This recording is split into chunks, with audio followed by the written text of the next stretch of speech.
Hello aspirants, welcome to the UPSC Analyzer.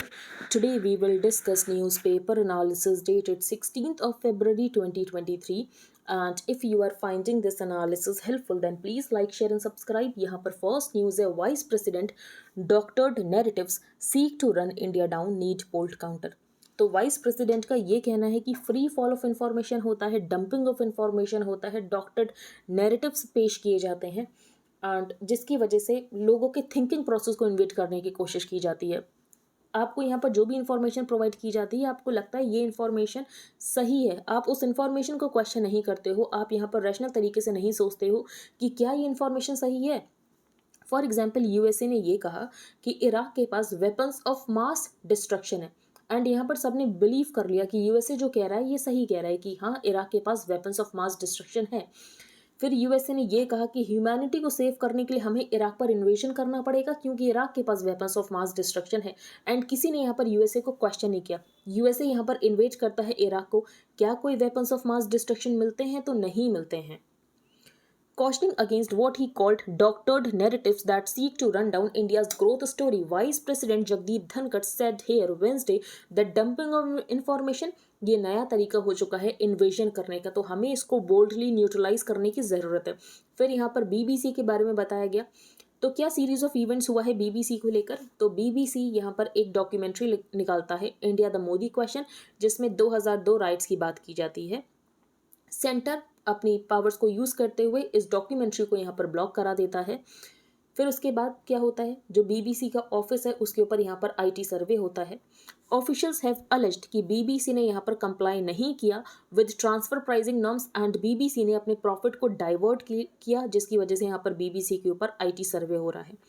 In the last decade or so, a narrative was set forth by a global news house that seeks to lay claim on its reputation, and the narrative was that someone possessed weapons of mass destruction and therefore there is a just cause in favor of humanity to take call. तो western media ने US के claim को accept भी कर लिया कि हाँ यहाँ पर जो इराक है इसके पास वेपन्स ऑफ मास डिस्ट्रक्शन है, that Saddam Hussein's Iraq had WMDs, weapons of mass destruction, and this was used to justify the invasion of Iraq. Things happened, क्या कोई weapons of mass destruction मिले? तो नहीं मिले। तो फ्री फॉल ऑफ इंफॉर्मेशन होता है, आपको यहाँ पर एक्स्ट्रा कॉशियस रहने की ज़रूरत है, आपको रैशनली सोचने की ज़रूरत है, क्या ये जो इन्फॉर्मेशन प्रोवाइड की गई है ये सही प्रोवाइड की गई है या नहीं की गई है। नेक्स्ट न्यूज़ पर हम चलते हैं। Big infra push for villages on border, 7 new ITBP battalions. तो यहाँ पर वाइब्रेंट विलेजेस प्रोग्राम की बात की गई है। लास्ट बजट में वाइब्रेंट विलेजेस प्रोग्राम को कहा गया था कि लॉन्च किया जाएगा। वाइब्रेंट विलेजेस प्रोग्राम क्या है, तो जो बॉर्डर विलेजेस हैं उनको यहाँ पर डेवलप किया जाएगा, जो बॉर्डर इंफ्रास्ट्रक्चर है उसको यहाँ पर बनाया जाएगा। तो बॉर्डर इंफ्रास्ट्रक्चर को अपग्रेड करने की ज़रूरत है। एंड अगर हम चाइना की बात करें तो चाइना भी अपने इंफ्रास्ट्रक्चर को और ज़्यादा अपग्रेड कर रहा है एंड चाइना के जो PLA ट्रूप्स हैं इनकी प्रेजेंस अभी भी देपसांग एंड देमचोक पर बनी हुई है। In a concerted push to upgrade infrastructure along the country's northern border amid the ongoing standoff with China, the Union Cabinet Wednesday approved the allocation of rupees 4800 crore for the center's Vibrant Villages program. तो Vibrant Villages program क्या है, ये centrally sponsored village scheme है जो कि border areas को cover करेगी, Himachal Pradesh, Uttarakhand, Arunachal Pradesh, Sikkim and Ladakh. जो टोटल आउटले का ₹2500 करोड़ है, इसको स्पेंड किया जाएगा on the creation of road infrastructure in these areas. The government's decision to approve a financial package for border villages and upgrade security comes at a time जब China की presence बनी हुई है। फॉर एग्जाम्पल जो PLA troops हैं ये अभी भी हैं in the Depsang plains and Demchok. फिर वाइब्रेंट विलेजेस प्रोग्राम की बात की गई है, ये कहा गया है कि लद्दाख को लेकर हमारे पास ऑल वेदर कनेक्टिविटी होनी चाहिए। Zojila tunnel, Atal tunnel, this comes in addition to under construction Zojila tunnel and the Atal tunnel, the Shinkula tunnel project. ये 2025 तक यहाँ पर कंप्लीट हो जाएगा एंड हमें लद्दाख की ऑल वेदर कनेक्टिविटी मिल सकेगी। नेक्स्ट है यहाँ पर 30% of poll bonds sold in January were in Kolkata. तो यहाँ पर इलेक्टोरल बॉन्ड्स की बात की गई है। इलेक्टोरल बॉन्ड्स आपको पता होने चाहिए एंड SBI ही यहाँ पर सिर्फ ऑथोराइज्ड है इलेक्टोरल बॉन्ड्स को सेल करने के लिए। नेक्स्ट है anti India forces using supreme court as tool to clear their way. तो RSS लिंक्ड वीकली, तो RSS लिंक्ड वीकली का क्या नाम है, पंचजन। तो पंचजनन में ये बताया गया है कि यहाँ पर सुप्रीम कोर्ट को औजार की तरह यूज़ किया जा रहा है भारत विरोधियों के द्वारा। ये इंपॉर्टेंट नहीं, ये हम डिस्कस नहीं करेंगे। Next is Center to set up 2 lakh credit units cooperatives in 5 years. The center has cleared a plan for setting up 2 lakh primary agricultural credit societies, dairy and fisheries cooperatives in the country in the next 5 years. PACS क्या होते हैं ये हम explained page पर कुछ time पहले discuss कर चुके हैं. तो सेंटर ने यहाँ पर एक प्लान क्लियर किया है कि 2 lakh PACS dairy and fisheries cooperatives को बनाया जाएगा कंट्री में इन द नेक्स्ट 5 ईयर्स. अब ये मूव बहुत ज़्यादा सिग्निफिकेंट है क्योंकि बहुत सारी ऐसी पंचायत हैं जहाँ पर PACS नहीं है.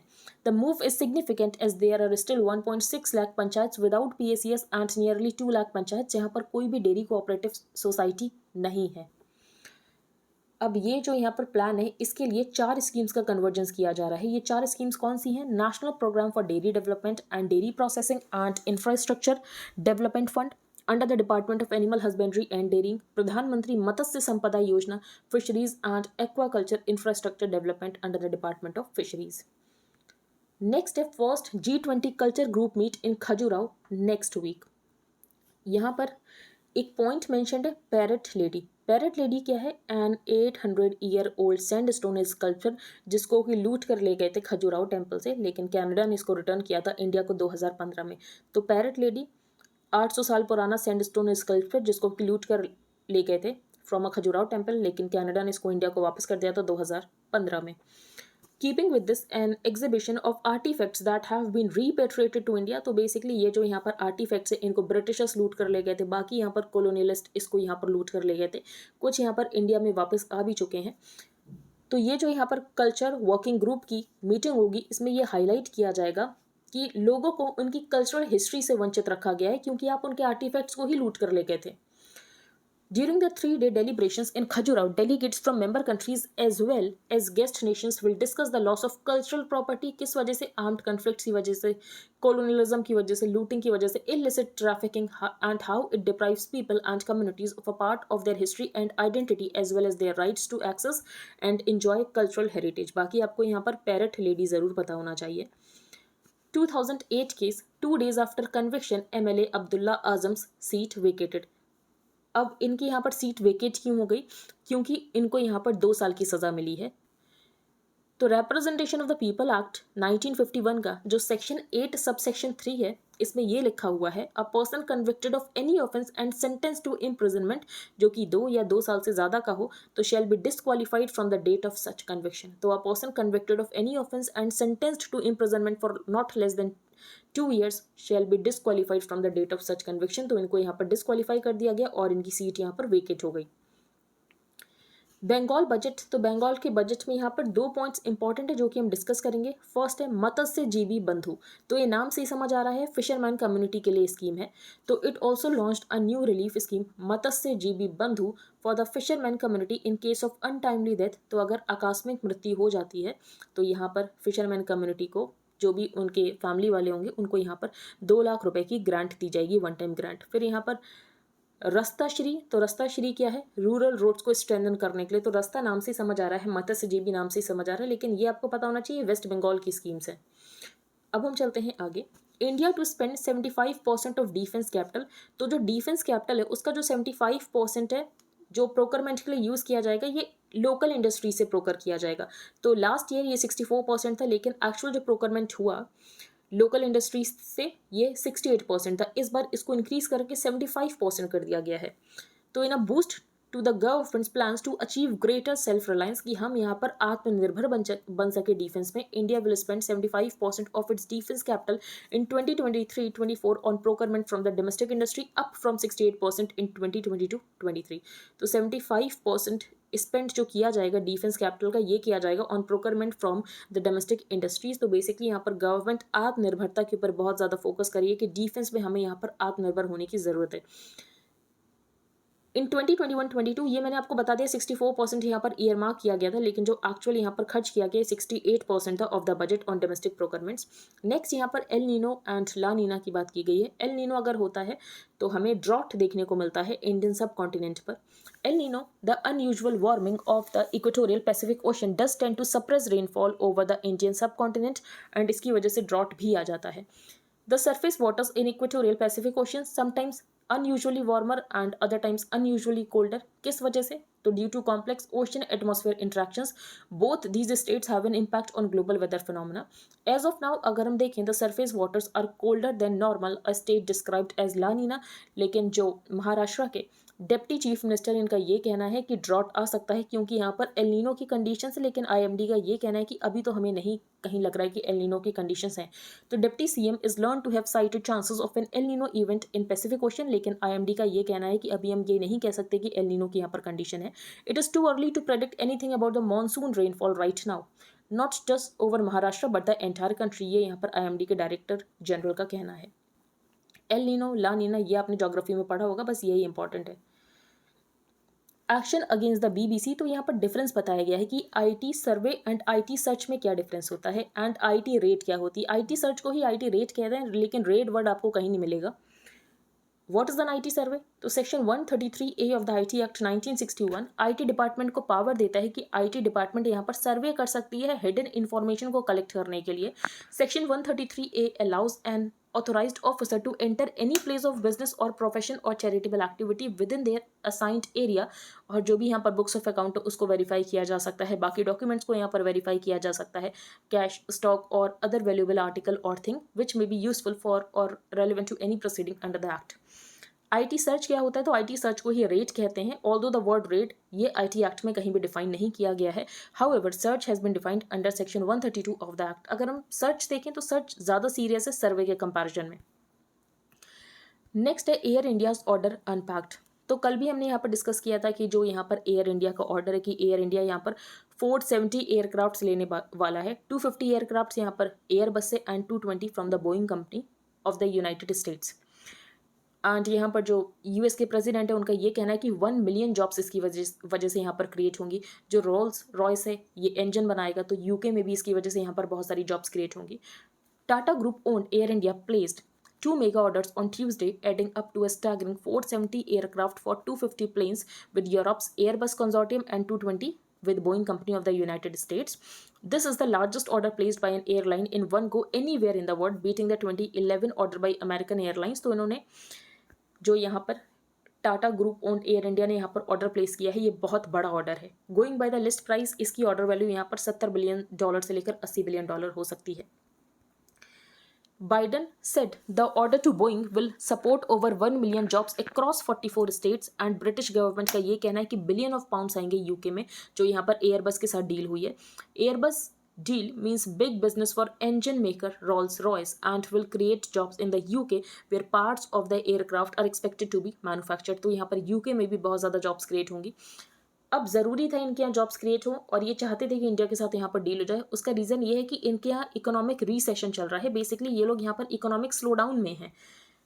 Major western economies are in the midst of an economic slowdown and ये रीसेशनरी फेज से जा रहे हैं। इन्फ्लेशन इनके यहाँ बहुत ज़्यादा है, जॉब्स इनके यहाँ है नहीं and are likely to spur economic activity and support employment. तो बेसिकली हमने वेस्ट को यहाँ पर इर्क कर दिया। वेस्ट को हमने क्यों इर्क कर दिया? क्योंकि हमने रशिया को कंडेम नहीं किया था, जो कि वेस्ट को नहीं पसंद आया एंड हम यहाँ पर रशिया से रशियन क्रूड भी ले रहे हैं। तो it is good optics for India to be seen as creating jobs in Europe and Asia through the AI order. The message seems to that कि यहाँ पर इंडिया किसी भी कंट्री के साथ ट्रेड कर सकता है जिसके साथ हमें लगता है कि हमारे लिए बेनिफिट है। तो फॉर एग्जाम्पल हम यहाँ पर Indian companies are open to business with the world irrespective की रीजन क्या है, जियोपॉलिटिक्स क्या है। The fact that the announcement has come in the year of India's G20 presidency adds strategic value to the order. Airbus versus Boeing in India. तो अगर हम India की बात करें तो एयरबस इंडिया में अनडिस्प्यूटेड लीडर रहा है in India's domestic aviation space with the lion's share of narrow body planes coming from its stable. तो एयरबस यहाँ पर बहुत बड़ा डिस्प्यूटेड लीडर है, अनडिस्प्यूटेड लीडर है इंडिया में, ये बताया गया है। Ring found beyond dwarf planets Roche limit why this matters. तो ये हम डिस्कस करेंगे रॉश लिमिट क्या होती है एंड यहाँ पर क्या इन्होंने फाउंड किया है। तो सबसे पहले रॉश लिमिट यहाँ पर इंपॉर्टेंट है। टू अंडरस्टैंड दिस आपको ये समझ आ जाएगा, आप बस एक एक लाइन सुनते जाना। अर्थ ग्रेविटी यहाँ पर मून को पुल करती है, तो अर्थ ग्रेविटी यहाँ पर मून को पुल करती है। रिजल्ट क्या होता है? रिजल्ट होता है tidal force which either stretches और कंप्रेसेस द मून। लेकिन मून उसके बाद भी इंटैक्ट रहता है, किस वजह से? मून की खुद की ग्रेविटी की वजह से, जो कि काउंटर एक्ट करती है टाइडल फोर्स को। लेकिन अगर मून को आप अर्थ के और ज़्यादा क्लोजर ले आओ तो ये जो टाइडल फोर्स है ये ओवरकम कर देगा मून की ग्रेविटी को, और मून यहाँ पर डिसइंटीग्रेट हो जाएगा एंड मून यहाँ पर रिंग बन जाएगा, turning the moon into a ring.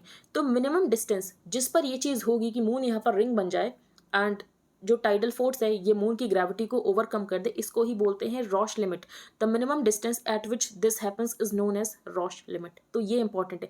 तो बेसिकली वो डिस्टेंस जिस डिस्टेंस पर यहाँ पर जो सैटेलाइट की ग्रेविटी है इसको टाइडल फोर्स ओवरकम कर दे एंड यहाँ पर जो मून है ये यहाँ पर डिसइंटीग्रेट हो जाए, turning the moon into a ring, इसको ही कहते हैं रॉश लिमिट। तो मिनिमम डिस्टेंस जिस पर ये होगा इसको कहते हैं Roche limit. Astronomers have found a ring around a dwarf planet called Quar located in the Kuiper belt at the solar system's edge। अब ये रिंग क्यों बनी है अभी इनको क्लैरिटी नहीं है। अभी जो क्वार है ये ऑर्बिट करता है बियॉन्ड नेपच्यून एंड इसका एक मून है called Weywot and has a moon called Weywot. तो with an estimated radius of 555 kilometres Quaoar orbits beyond Neptune and has a moon called Weywot. फिर यहाँ पर रॉश लिमिट के बारे में बताया गया है। रॉश लिमिट हमने डिस्कस कर लिया। रॉश लिमिट क्या है ये जरूर इंपॉर्टेंट हो सकती है Roche limit. In BJP poll manifesto for Nagaland why special focus on eastern region. तो ईस्टर्न रीजन के ऊपर क्यों बहुत ज़्यादा फोकस किया गया है, क्योंकि जो नागालैंड का ईस्टर्न डिस्ट्रिक्ट्स हैं, स्टेट के यहाँ पर ईस्टर्न डिस्ट्रिक्ट्स के नाम बताए गए हैं, वहाँ पर कौन सी ट्राइब्स रहती हैं। तो यहाँ पर एक ऑर्गेनाइजेशन है जिसका नाम है ईस्टर्न नागालैंड पीपल्स ऑर्गेनाइजेशन। इनका ये कहना है कि हमें यहाँ पर फ्रंटियर नागालैंड नाम का एक सेपरेट स्टेट बनाना है ईस्टर्न डिस्ट्रिक्ट्स के लिए। आज इन्होंने यहाँ पर पोल्स को बॉयकॉट करने की बात की थी। फिर यहाँ पर होम मिनिस्ट्री के साथ इनकी मीटिंग होती है। उसके बाद ये कहते हैं कि हम यहाँ पर पोल्स को बॉयकॉट नहीं करेंगे, लेकिन हमारे ऊपर स्पेशल फोकस करने की ज़रूरत है, जिसकी वजह से यहाँ पर स्पेशल फोकस किया जा रहा है ऑन ईस्टर्न रीजन। तो ये कौन कौन से डिस्ट्रिक्ट्स हैं? किफायर, लोंगलेंग, मॉन, नॉकलक, शेमतौर एंड तुमसांग। अगर हम देखें मॉन यहाँ पर न्यूज़ में था जब असम राइफल्स का यहाँ पर बॉस्ड अप ऑपरेशन हो जाता है एंड मॉन में यहाँ पर किलिंग हो जाती है सिविलियंस की, तब भी ये न्यूज़ में था एंड अफस्पा भी उस समय बहुत ज़्यादा न्यूज़ में था। These districts are inhabited by members of 7 tribes। तो कॉनक ट्राइब यहाँ पर बहुत ज़्यादा इंपॉर्टेंट है एंड बाकी ट्राइब्स के भी यहाँ पर नाम मेंशन है। फिर ईस्टर्न नागालैंड पीपल्स ऑर्गेनाइजेशन की यहाँ पर बात की है। इन्होंने एक रेजोल्यूशन पास किया था एंड इनका ये कहना था कि हम यहाँ पर पोल्स को बॉयकॉट करेंगे। हमें एक सेपरेट स्टेट चाहिए called frontier Nagaland comprising the 6 eastern Nagaland districts was met. फिर उसके बाद यहाँ पर होम मिनिस्ट्री के साथ इनकी मीटिंग होती है एंड ये जो इनकी ये कहते हैं कि ये बॉयकॉट करेंगे इलेक्शंस को, इसको ये विड्रॉ कर लेते हैं कि ये यहाँ पर बॉयकॉट नहीं करेंगे। ईस्टर्न नागालैंड अभी भी बहुत ज़्यादा पीछे क्यों रह गया, इसका क्या रीज़न है? The lack of adequate administration in the region historically has been a major factor behind the disparity. In fact जो पहली बार इलेक्शंस हुए थे to the state assembly in these districts ये हुए थे 1974 में। अगर हम नागालैंड की बात करें तो नागालैंड को 1963 में क्रिएट किया गया था, लेकिन यहाँ पर इलेक्शंस 1974 में हुए थे। When the state of Nagaland was created in 1963, the region was placed in a special charge of the governor for 10 years because of its backwardness and remained under a regional council and इनका कुछ representation भी नहीं था assembly में। Next the new fleet. तो यहाँ पर air India के ऑर्डर की बात की गई है कि एयर इंडिया यहाँ पर परचेज कर रहा है 470 एयरक्राफ्ट की। तो ये अट्रैक्टिवनेस दिखाते हैं कि इंडिया एज अ मार्केट कितना ज़्यादा अट्रैक्टिव है एंड इंफ्रास्ट्रक्चर को भी बूस्ट मिलेगा। एड्स टू डिप्लोमेटिक हेफ्ट, क्योंकि यहाँ पर फ्रांस के साथ डील हुई है, यूएसए के साथ डील हुई है, यूके में भी यहाँ पर इतने सारे पाउंड्स चाहेंगे, बिलियंस ऑफ पाउंड्स चाहेंगे। Around a year after it returned to the Tata fold, Air India on Tuesday announced that it had placed an order for 470 aircraft from Airbus and Boeing, the deal which is the biggest in aviation history, surpassing the American Airlines deal in 2011। And यहाँ पर जो air India है ये modernise करेगा अपनी fleet को। Such deals also serve to emphasise कि जो इंडियन इकॉनमी है इसका साइज बहुत तेज़ी से बड़ा हो रहा है एंड कुछ ईयर्स के बाद हम यहाँ पर थर्ड लार्जेस्ट इकॉनमी बनने वाले हैं। They underline the attractiveness of India as a market and an investment destination. The country is after all on path to becoming the third largest economy in the world। तो fifth largest economy हम बन चुके हैं and जल्दी हम यहाँ पर third largest economy बन जाएंगे। नेक्स्ट है द प्राइस पिंच। तो यहाँ पर इन्फ्लेशन की बात की गई कि इन्फ्लेशन अभी भी कंट्रोल में नहीं आ पा रहा है। After softening for 3 consecutive months, वापस से जनवरी में इन्फ्लेशन यहाँ पर स्पाइक हो गया और ये 6% से ऊपर चला गया। The RBI has been playing the part of an inflation targeting central bank over the last few months. Interest rate को यहाँ पर लगातार इंक्रीज किया जा रहा है कि जो इन्फ्लेशन इसको यहाँ पर रेन इन किया जा सके, लेकिन उसके बाद भी इन्फ्लेशन अभी भी यहाँ पर 6% से ज़्यादा है। Inflation targeting framework mandates the RBI की आरबीआई को यहाँ पर जो इन्फ्लेशन है इसको रखना पड़ता है 4%। तो 4% एंड यहाँ पर 2% की लीवे होती है कि 2 से 6% के बीच में आपको यहाँ पर इन्फ्लेशन को मेंटेन करना होता है। इन्फ्लेशन क्यों इतना ज़्यादा है? तो first with food accounting for 46% and food का इन्फ्लेशन हमें बहुत ज़्यादा देखने को मिला था लास्ट ईयर भी। अगर हम देखें तो वीट की प्रोडक्शन यहाँ पर कम हो गई थी। फिर यहाँ पर दूसरा रीज़न बताया गया है वीट प्राइसेस। तो वीट प्राइसेस में हमें बहुत ज़्यादा इन्फ्लेशन देखने को मिला था एंड उसके बाद यहाँ पर डिसाइड किया गया था ओपन मार्केट सेल स्कीम के तहत जो फूड कॉर्पोरेशन ऑफ इंडिया है ये मार्केट में यहाँ पर वीट को सेल करेगा, मार्केट में यहाँ पर आटा को सेल करेगा, जिसकी वजह से यहाँ पर जो वीट के प्राइसेस है ये कम हो सके। Second, core inflation. तो core inflation non food non fuel inflation, लेकिन ये भी यहाँ पर ज़्यादा है। कोर इन्फ्लेशन भी यहाँ पर स्टिकी है। इसका मतलब ये है कि जो इन्फ्लेशन ये इंट्रेंच्ड हो चुका है। A persistently high core inflation implies that price pressures have become entrenched in the system. Finally external factors का भी यहाँ पर रोल है। फॉर एग्जाम्पल अगर हम बात करें तो यूरोपियन यूनियन, यूके, यहाँ पर बहुत ज़्यादा इन्फ्लेशन है। तो इसका मतलब यह है कि हम इन्फ्लेशन को यहाँ पर इंपोर्ट भी कर रहे हैं। अगर यहाँ पर क्रूड ऑयल का प्राइस ज़्यादा है एंड अगर हम क्रूड ऑयल इंपोर्ट कर रहे हैं तो इसका मतलब ये है ना कि हम इन्फ्लेशन भी इंपोर्ट कर रहे हैं। तो India is importing some of this elevated inflation through international trade in goods and services. Government यहाँ पर क्या कर रही है? तो गवर्नमेंट इन्फ्लेशन को कंट्रोल करने के लिए फिस्कल पॉलिसी का यूज़ करती है। आरबीआई यहाँ पर मॉनेटरी पॉलिसी का यूज़ करता है। तो गवर्नमेंट ने फिस्कल पॉलिसी में जो बजट है इसमें फोकस किया गया है फिस्कल कंसोलिडेशन। फिस्कल कंसोलिडेशन मतलब हम अपनी सब्सिडीज़ को रैशनलाइज करेंगे, हम ज़्यादा बोरोइंग नहीं करेंगे, हम फिस्कल प्रॉफिलिगेसी नहीं करेंगे। बेसिकली हम यहाँ पर अंधाधुंध खर्चा नहीं करेंगे, हम यहाँ पर बहुत सोच समझ कर खर्चा करेंगे। तो फिस्कल कंसोलिडेशन, हम यहाँ पर फिस्कल डेफिसिट को कम करेंगे। नेक्स्ट है यहाँ पर शोर अप द डिफेंसेस। तो कल एक रिपोर्ट आई थी WMO की, मुझे ज़्यादा इंपॉर्टेंट नहीं लगी थी तो कल मैंने उसको स्किप कर दिया था। उसको लेकर ही यहाँ पर आर्टिकल आया है। तो क्या आर्टिकल आया? आर्टिकल यही है कि यहाँ पर सी लेवल राइज हो रहा है। तो अगर सी लेवल राइज हो रहा है तो इसकी वजह से क्या होगा? लोग यहाँ पर डिस्प्लेस होंगे, लोग यहाँ पर डिसलोकेट होंगे।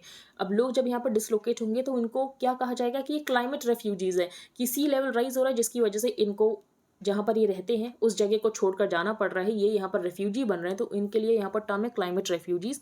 तो कोई ना कोई हमें एक्शन लेना पड़ेगा। एक्शन लेने के लिए टाइम तो बहुत हो चुका है, लेकिन उसके बाद भी यहाँ पर कंट्रीज एक्शन नहीं ले रहे हैं। कंट्रीज यहाँ पर इनोवेशन नहीं कर रहे हैं। जो डेवलप्ड कंट्रीज हैं ये यहाँ पर टेक्नोलॉजी नहीं प्रोवाइड कर रहे हैं डेवलपिंग कंट्रीज को, ये यहाँ पर डेवलपिंग कंट्रीज को फंड नहीं प्रोवाइड कर रहे हैं।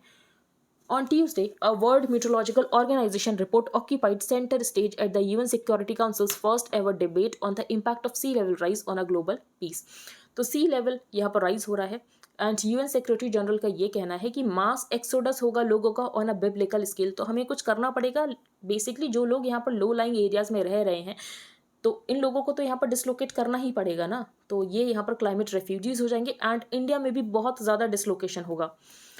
The report whose release coincided with the landmark UNSC session adds to the growing corpus of studies जो कि अंडरलाइन करती हैं कि जो क्लाइमेट वल्नरेबिलिटीज़ है उन लोगों की जो कि लो लाइंग एरियाज में रहते हैं ये और ज़्यादा इंक्रीज होने वाली है।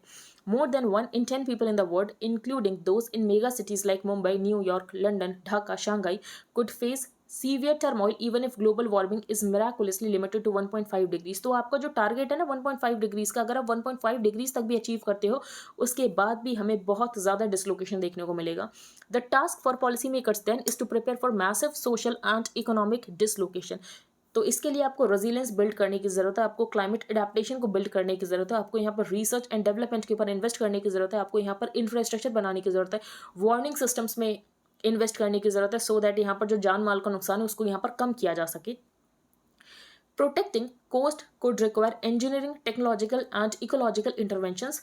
तो फिजिकल बैरियर्स आपको यहाँ पर क्रिएट करने की ज़रूरत है, आपको यहाँ पर मैनग्रूव्स को रिवाइव करने की ज़रूरत है। आप यहाँ पर फिजिकल बैरियर्स क्रिएट तो करोगे लेकिन इसका मतलब ये है कि आप यहाँ पर इकोलॉजिकल बैलेंस को भी कहीं ना कहीं डिस्टर्ब कर रहे हो। Engineering solutions are often criticized because even the most robust protective structures deflect the energy of the waves to other areas. तो बेसिकली अगर आप शोर लाइंस को यहाँ पर आर्मर कर रहे हो, आप यहाँ पर प्रोटेक्शन का यूज़ कर रहे हो, तो इसकी वजह से जो इकोलॉजिकल बैलेंस है ये यहाँ पर अपसेट हो सकता है। तो ये सब भी आपको सोचने की ज़रूरत है। WMO ने जिस तरीके से वार्न किया है कि राइजिंग सीज ये एक थ्रेट मल्टीप्लायर है, जो सॉल्टी वाटर से ये यहाँ पर एग्रीकल्चर एरियाज में आएगा जिसकी वजह से यहाँ पर हैवॉक हो जाएगा। जो फिशिंग कम्युनिटीज़ है, फिशिंग कम्युनिटीज़ के लाइवलीहुड के ऊपर यहाँ पर बहुत ज़्यादा इंपैक्ट पड़ेगा। International law may well have to engage with the requirements of people जो कि सी की वजह से डिसलोकेट होंगे एंड मैनी यहाँ पर स्टेटलेस भी हो जाएंगे।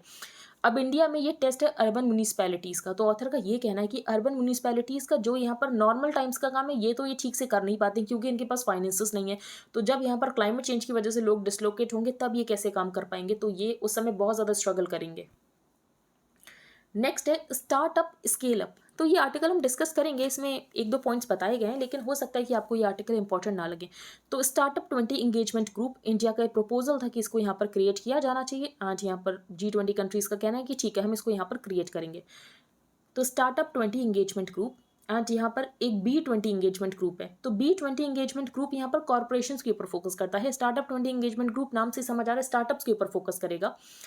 तो ऑथर का ये कहना है कि स्टार्टअप यहाँ पर इनोवेशन के लिए बहुत यूजफुल होता है। स्टार्टअप यहाँ पर इनोवेशन करे एंड जो कॉर्पोरेशन है वो उस इनोवेशन को स्केल करें। तो by agreeing to India's proposal to create the startup 20 engagement group, the only new group, the group of 20 has turned itself into an ambidextrous institution. Ambidextrous मतलब जो यहाँ पर दोनों चीज़ों को इस्तेमाल करे। फॉर एग्जाम्पल आप कहते हो ना ये पर्सन यहाँ पर एम्बीडेक्स्ट्रस है, इसका मतलब ये है कि अपने राइट हैंड का भी यूज़ कर सकता है, अपने लेफ्ट हैंड का भी यूज़ कर सकता है।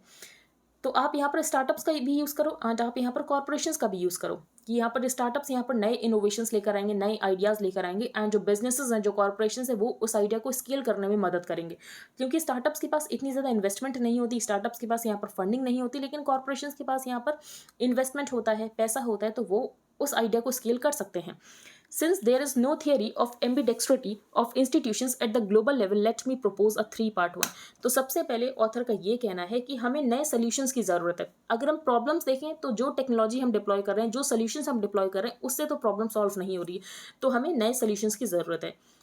ये जो सॉल्यूशंस हम लेकर आएंगे इनको हमें स्केल करने की भी ज़रूरत है कि ये हर इंसान तक पहुंच सके। 3 the quickest way to get there is to count on startups to innovate and corporates to scale them. तो क्या करने की ज़रूरत है? स्टार्टअप्स को यहाँ पर एनकरेज करने की ज़रूरत है कि स्टार्टअप्स यहाँ पर इनोवेशन करें एंड जो कॉर्पोरेट्स हैं ये इन इनोवेशंस को स्केल करें। There would be hardly any disagreement about the need for a paradigm that is radically more inclusive, efficient and affordable compared to the one we are in। फिर यहाँ पर एक script की बात की गई है, बोस्टोफिडॉन। तो आपने पढ़ा होगा जब अपने हड़प्पन सिविलाइजेशन के बारे में पढ़ा होगा कि इनकी जो स्क्रिप्ट है उनकी स्क्रिप्ट को अभी तक डिसाइफर नहीं किया गया है, लेकिन ये स्क्रिप्ट यहाँ पर मोस्ट प्रोबेबली बोस्टोफिडॉन है। बोस्टोफिडॉन क्या होता है? where the script read from right to left and right to left on alternate lines। तो बेसिकली right to left, फिर नेक्स्ट लाइन में left to right, फिर right to left, फिर left to right। तो यहाँ पर इस तरीके का इस्तेमाल किया जाता था। तो ऐसे ही आपको भी यहाँ पर एम्बीडेक्स्ट्रस बनने की ज़रूरत है। ये यहाँ पर ऑथर का कहना है कि यहाँ पर स्टार्टअप्स को एनकरेज करो कि स्टार्टअप्स यहाँ पर इनोवेशन करें एंड उसके बाद यहाँ पर कॉर्पोरेशंस को कहो कि आप इस इनोवेशन को स्केल कर दो। Consider the most pertinent issue of the day. तो यहाँ पर कोविड-19 वैक्सीनेशन की बात की। जब कोविड-19 आया यहाँ पर वैक्सीनेशन 1-2 साल में बनकर तैयार होगी। अगर हम वैक्सीन को देखें वैसे बनने में 10-10 साल लग जाते थे। कोई भी वैक्सीन यहाँ पर 10 साल से कम में नहीं बनी। आज कोविड की जो वैक्सीन है ये 1 या 2 साल में बन गई। आज अगर हम वैक्सीन को देखें तो वैक्सीन इंडिया में 70% पॉपुलेशन यहाँ पर वैक्सीनेटेड है, लेकिन अगर हम अफ्रीकन कंट्रीज़ की बात करें तो अफ्रीकन कंट्रीज़ में मोस्टली यहाँ पर 2%, 6% इतनी पॉपुलेशन यहाँ पर वैक्सीनेटेड है, तो वहाँ पर आप वैक्सीनेशन नहीं पहुँचा पाए। एंड इंडिया जैसा कंट्री, तो इंडिया अगर हम बात करें तो इंडिया अभी भी यहाँ पर लोअर मिडिल इनकम कंट्री है, लेकिन उसके बाद भी हमने अपनी 70% पॉपुलेशन को कैसे वैक्सीनेट कर दिया? तो इसका रीज़न ये है कि हमने यहाँ पर टेक्नोलॉजी को डिप्लॉय किया, हमने यहाँ पर स्टार्टअप्स का यूज़ किया, कोविन प्लेटफॉर्म हमने यहाँ पर बनाया। This was possible through a combination of frantic innovation and rapid scaling up. During the pandemic, innovations happened at many levels, but the most notable was the development of the vaccine itself before COVID। दुनिया में कोई भी vaccine यहाँ पर decade से कम में नहीं बनी थी, लेकिन जो कोविड की वैक्सीन थी ये इतने कम टाइम में बन गई।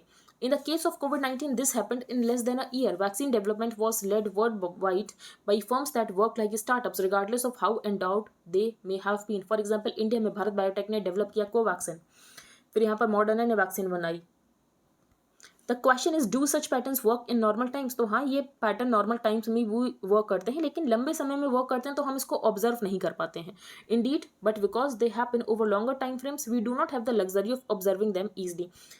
फॉर एग्जाम्पल अगर हम बात करें तो लैंडलाइन फोन से हम यहाँ पर इंटरनेट कॉलिंग की तरफ आए, तो किसने इसको इनोवेट किया? तो अगर हम यहाँ पर देखें तो स्टार्टअप्स ने तो इनोवेट किया। फॉर एग्जाम्पल यहाँ पर Skype, WhatsApp, just to name the dominant players. It was the large corporations providing wired और वायरलेस सर्विसेज। तो ज़रूरत ये है कि हमें यहाँ पर कॉर्पोरेशंस का भी यूज़ करना है एंड स्टार्टअप्स का भी यूज़ करना है, जो टफेस्ट चैलेंजेस हैं उनको कंटेन करने के लिए। फॉर एग्जांपल ग्लोबल टेम्परेचर को कंटेन करने के लिए, जो फूड एंड एनर्जी सिक्योरिटी को इंश्योर करने के लिए। क्योंकि अगर आप इनोवेशन नहीं करोगे तो आप इन चैलेंजेस के साथ डील नहीं कर सकते, क्योंकि जो अभी आप डिप्लॉय करो उससे तो प्रॉब्लम सॉल्व नहीं हो रही है। नेक्स्ट है Beijing offer support to Tehran as it faces sanctions from west. तो ईरान के ऊपर यहाँ पर सैंक्शंस लगाए हुए हैं, तो यहाँ पर चाइना ने ये कहा है कि हम यहाँ पर सपोर्ट करेंगे ईरान को। तो Chinese leader Xi Jinping expressed support for Iran during a visit Tuesday by its president as Tehran tries to expand relations with Beijing and Moscow to offset Western sanctions over its nuclear development। तो Iran के ऊपर sanctions लगे हुए हैं क्योंकि Iran यहाँ पर nuclear weapon बना रहा है, जो कि बात यहाँ पर वेस्टर्न कंट्रीज को नहीं पसंद है। Next, Syrian refugees in Turkey rush to border crossing to return home. तो बेसिकली यहाँ पर जो रेफ्यूजीज़ टर्की से सीरिया से टर्की में आए थे, तो टर्की ने उसके बाद ये कहा था कि कोई भी रेफ्यूजी यहाँ से वापस नहीं जाएगा एंड कोई भी नया रेफ्यूजी नहीं आएगा। लेकिन अर्थक्वेक के बाद यहाँ पर टर्की ने ये कहा कि जो भी सीरियन रेफ्यूजीज़ हैं वापस जा सकते हैं एंड 3-6 महीने के बाद वापस आ सकते हैं।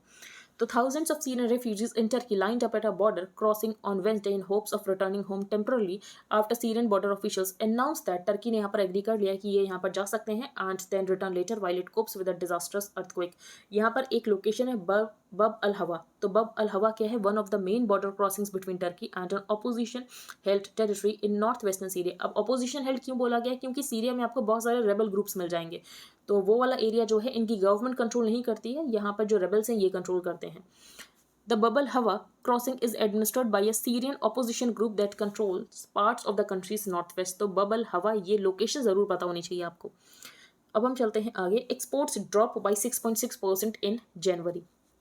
सेंटर यहाँ पर एम कर रहा है कि सी फूड एक्सपोर्ट्स हमारे 2025 तक $14 बिलियन के होने चाहिए। एंड सी फूड एक्सपोर्ट्स अगर हम देखें तो इसमें हमें पॉजिटिव ट्रेंड भी देखने को मिला है, reflecting the slump in global trade and moderation in domestic investment and consumption demands. India's merchandise exports यहाँ पर श्रिंक हुए हैं बाई 6.59% एंड इम्पोर्ट्स हमारे कम हुए हैं by 3.63% respectively. Decline in imports during January was mainly because क्योंकि जो imports हैं gold, electronic goods, pearls, precious and semi precious stone, silver and organic and inorganic chemicals, इसकी वजह से यहाँ पर इंपोर्ट में डिक्लाइन हुआ है। तो decline in imports during January was mainly because of the slowing of imports of gold, electronic goods, यहाँ पर ये सब मेंशन है एंड हमारे एक्सपोर्ट्स भी ड्रॉप हुए हैं। Lenders see 2 to 3 lakh crore funding opportunity in financial year 24। अब ये फंडिंग अपॉर्चुनिटी इनके पास क्यों आएगी? क्योंकि कैपिटल एक्सपेंडिचर की बात की गई बजट में कि यहाँ पर जो कैपिटल एक्सपेंडिचर किया जाएगा 10 लाख करोड़ का। तो जब यहाँ पर सरकार कैपिटल एक्सपेंडिचर करेगी तो प्राइवेट भी यहाँ पर अपना इन्वेस्टमेंट लेकर आएगा। तो प्राइवेट यहाँ पर इन्वेस्टमेंट पूरा तो खुद लेकर नहीं आता, कुछ यहाँ पर बोरो भी तो किया जाता है ना बैंक से। तो 25% फॉर एग्जाम्पल खुद की इक्विटी होगी, बाकी यहाँ पर उन्होंने लैंडेड से बोरो किया होगा। फिर यहाँ पर इन्विट्स की बात बताई गई है, डेवलपमेंट फाइनेंस इंस्टीट्यूशन की बात की गई है। तो डीएफआई क्या है? DFI which came into force in April 2021 was set up with an aim of long term infrastructure financing in the country. And InvIT क्या होता है? इन्विट यहाँ पर म्यूचुअल फंड्स की तरह ही होते हैं, बस यहाँ पर इन्विट का जो इन्वेस्टमेंट होता है ये किया जाता है उन प्रोजेक्ट्स में जो कि इंफ्रास्ट्रक्चर से रिलेटेड होते हैं। तो InvIT is a collective investment scheme जो कि म्यूचुअल फंड्स की तरह ही है। It enables direct investment of money. तो जो भी यहाँ पर मनी होता है from individual and institutional investors, इसको यहाँ पर इन्वेस्ट किया जाता है इंफ्रास्ट्रक्चर प्रोजेक्ट्स में to earn a small portion of the income as return. फिर यहाँ पर MCLR की बात की गई है, marginal cost of landing rates. तो marginal cost of landing rates क्या होता है? इसको 2016 में इंट्रोड्यूस किया गया था। MCLR ये है कि इससे कम इंटरेस्ट रेट पर बैंक लेंड नहीं कर सकता है। तो MCLR यहाँ पर जो रेट होगा इससे कम इंटरेस्ट रेट पर बैंक लेंड नहीं कर सकता है। Introduced in 2016, marginal cost of fund based lending rate is the minimum interest rates below which banks can't lend. तो आज के न्यूज़पेपर में इतना ही था। अगर आपको इंडियन एक्सप्रेस का हाईलाइटेड पोर्शन चाहिए plus static part related to every topic, तो आप इसको बाय कर सकते हो। इसके लिए आपको क्या प्रोसीजर फॉलो करने की ज़रूरत है? तो सबसे पहले आपको अपने टेलीग्राम अकाउंट का एक यूज़र नेम बनाना है, then you have to change your privacy settings. For that आपको सेटिंग्स में जाना है, then privacy and security, then groups and channels, who can add me to the group chats, वहाँ पर आपको एवरीबडी चूज करना है। You can pay via UPI to the mention UPI ID and then you have to send payment proof along with your Telegram user ID to the mention email ID। Second programme यहाँ पर revision series है जो कि last 1.5 years के current affairs को discuss किया जाएगा। तो अगर आपको ज्वाइन करना है तो आप कर सकते हो, उसके लिए आप मेल कर सकते हो इस पर्टिकुलर मेल ID पर। एंड ये रिवीजन सीरीज यहाँ पर स्टार्ट हो चुकी है। एक बार हम रिवाइज कर लेते हैं जो भी हमने किया है रीड। तो फर्स्ट पेज पर हमने रीड किया कि जो डॉक्टर्ड नैरेटिव्स हैं, जो यहाँ पर फॉल ऑफ इन्फॉर्मेशन होती है, जो यहाँ पर डंपिंग ऑफ इन्फॉर्मेशन होती है, उससे हमारे थिंकिंग प्रोसेस को इन्वेट करने की कोशिश की जा रही है। देन हमने वाइब्रेंट विलेजेस प्रोग्राम को डिस्कस किया, तो बॉर्डर विलेजेस को यहाँ पर डेवलप किया जाएगा। नेक्स्ट हमने यहाँ पर इलेक्टोरल बॉन्ड्स के बारे में सिर्फ एक पॉइंट देखा, बाकी आपको इलेक्टोरल बॉन्ड्स यहाँ पर खुद रीड करना है कि कौन यहाँ पर एलिजिबल है इलेक्टोरल बॉन्ड्स के लिए, ये सब आपको पता होना चाहिए। इलेक्टोरल बॉन्ड्स की वजह से यहाँ पर ट्रांसपेरेंसी आई नहीं आई। नेक्स्ट हमने यहाँ पर डिस्कस किया PACS के बारे में, तो centre to set up 2 lakh credit units cooperatives in 5 years. Then हमने यहाँ पर पैरट लेडी के बारे में डिस्कस की, 800 साल पुराना सैंडस्टोन स्कल्पचर जिसको कि यहाँ पर लूटा गया था फ्रॉम खजुराहो टेम्पल, लेकिन कनाडा ने इसको 2015 में रिटर्न कर दिया था। Section 8 subsection 3 of the representation of the people act 1951 ये कहता है कि अगर कोई पर्सन कन्विक्ट होता है किसी ऑफेंस के लिए और उसको यहाँ पर 2 साल की या 2 साल से ज़्यादा की सज़ा मिलती है, तो उसको यहाँ पर डिसक्वालीफाई कर दिया जाएगा from the date of such conviction. फिर हमने यहाँ पर बंगाल की कुछ स्कीम्स देखिए, वेस्ट बंगाल की, India to spend 75% of defence capital on procurement. तो बेसिकली हम यहाँ पर इंडिजनाइजेशन के ऊपर फोकस कर रहे हैं, हम यहाँ पर आत्मनिर्भरता के ऊपर फोकस कर रहे हैं। एल नीनो ला नीना के बारे में हमने यहाँ पर देखा। Then action against the BBC, ये ज़्यादा इंपॉर्टेंट नहीं था कि IT survey and IT search में क्या डिफरेंस होता है। एयर इंडिया का ऑर्डर, तो एयर इंडिया के ऑर्डर की यहाँ पर बात की गई है कि यहाँ पर यूएसए की बोइंग कंपनी, फिर यहाँ पर एयर बस से ऑर्डर किया गया है। तो इंडिया दुनिया को दिखा रहा है कि हम एक इन्वेस्टमेंट डेस्टिनेशन है, आप चाहो तो यहाँ पर इन्वेस्टमेंट कर सकते हो। एंड जियो पॉलिटिक्स से हमारी इन्वेस्टमेंट ड्राइव नहीं होती है, जहाँ पर हमें लगता है कि हमें बेनिफिट है, हम उस कंट्री से इन्वेस्टमेंट लेंगे। नेक्स्ट है रोश लिमिट। तो रोश लिमिट क्या होती है, रोश लिमिट के बारे में हमने यहाँ पर डिस्कस किया कि बेसिकली अगर मून यहाँ पर अर्थ के करीब आ जाता है, अगर मून को हम यहाँ पर अर्थ के क्लोजर ले आए, तो जो टाइडल फोर्स है ये यहाँ पर ओवरकम कर देगा सैटेलाइट की ग्रेविटी को, और मून यहाँ पर रिंग में तब्दील हो जाएगा। तो ये कौन सी डिस्टेंस है जिस पर ऐसा हुआ, इसको ही यहाँ पर कहते हैं रोश लिमिट। देन यहाँ पर हमने ईस्टर्न रीजन के ऊपर डिस्कस किया कि ईस्टर्न रीजन के ऊपर यहाँ पर बीजेपी मैनिफेस्टो बहुत ज़्यादा फोकस क्यों कर रहा है नागालैंड में। The new fleet price pinch, तो अभी भी इन्फ्लेशन बहुत ज़्यादा है, इसका रीज़न फूड इन्फ्लेशन बहुत ज़्यादा है, कोर इन्फ्लेशन भी अभी भी बहुत ज़्यादा है। तो कोर इन्फ्लेशन ज़्यादा है, इसका मतलब ये है कि जो यहाँ पर इन्फ्लेशन है ये सीप इन हो चुका है into the broad sectors of the economy. Shore of the defences, तो ये कहा गया है कि लो लाइंग एरियाज जो हैं, तो उसकी वजह से क्लाइमेट चेंज हो रहा है, तो लो लाइंग एरियाज जो हैं वहाँ से लोग यहाँ पर डिसलोकेट होंगे, तो ये यहाँ पर क्लाइमेट रेफ्यूजीज हो जाएंगे। तो आपको यहाँ पर रिसर्च एंड डेवलपमेंट करने की ज़रूरत है, आपको यहाँ पर इंजीनियरिंग सोल्यूशंस को डिप्लॉय करने की ज़रूरत है। नेक्स्ट स्टार्टअप स्केल अप, तो ये कहा गया कि स्टार्टअप्स यहाँ पर इनोवेशन करेंगे एंड स्केलिंग के लिए आप यहाँ पर बिजनेस कॉर्पोरेशन का यूज़ कर सकते हो। देन हमने यहाँ पर डिस्कस किया बल अल हवा, ये लोकेशन आपको पता होना चाहिए। ईरान के ऊपर सैंक्शंस लगे हुए हैं, क्यों, क्योंकि ईरान यहाँ पर न्यूक्लियर वेपन बना रहा है, जो कि यहाँ पर वेस्ट का कहना है कि आप यहाँ पर न्यूक्लियर वेपन मत बनाओ। JCPOA एग्रीमेंट आपको पता होना चाहिए, जिससे कि यहाँ पर पहले यूएसए बाहर आया, फिर ईरान खुद भी बाहर चला गया JCPOA से। तो joint comprehensive plan of action, तो P5+1, ये आपको पता होना चाहिए। JCPOA ये पहले बहुत ज़्यादा न्यूज़ में रहता था, अब नहीं रहता है। MCLR क्या है, तो marginal cost of landing rate, ये क्या है, इससे कम इंटरेस्ट रेट पर बैंक्स लैंड नहीं कर सकते हैं, तो ये होता है। इन्विट, तो इन्विट क्या होता है, बेसिकली ये म्यूचुअल फंड की तरह होता है, लेकिन जो यहाँ पर मनी होती है इन्वेस्ट की जाती है इंफ्रास्ट्रक्चर प्रोजेक्ट्स में। देन हमने डिस्कस किया कि एक्सपोर्ट्स हमारे डिक्लाइन हुए हैं, लेकिन इंपोर्ट्स भी डिक्लाइन हुए। इंपोर्ट्स क्यों डिक्लाइन हुए, इसका रीज़न हमने डिस्कस किया। एंड यहाँ पर सेंटर जो है, सेंटर यहाँ पर एम कर रही है कि 2025 तक हमारे सी फूड एक्सपोर्ट्स $14 बिलियन के होने चाहिए। आई होप आपको सब कुछ क्लियर हो गया हो। अगर आपका कोई भी डाउट है तो आप टेलीग्राम ग्रुप पर फोकस कर सकते हो। If you liked the video then please like share and subscribe. Thank you and have a nice day.